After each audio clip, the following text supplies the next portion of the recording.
Merci, madame la présidente. Plynová kríza medzi Ruskom a Ukrajinou počas minulej zimy negatívne zasiahla európskych občanov a hospodárstvo ukázala, do akej miery je Európska únia zraniteľná a závislá na dodávkach zo zahraničia.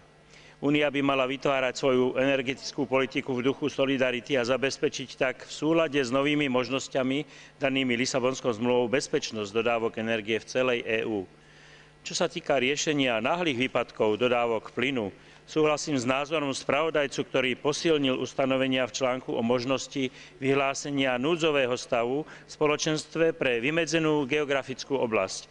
Inými slovami, v štáte, ktorý napríklad prežíva krízu s úplným poklesom dodávok plynu, hoci pokles na úrovni EÚ nedosahuje prah 10 považujem za správne, aby bol taktiež vytvorený určitý mechanizmus spoločenstva, ktorý sa bude realizovať na regionálnej úrovni. Ďakujem pekne.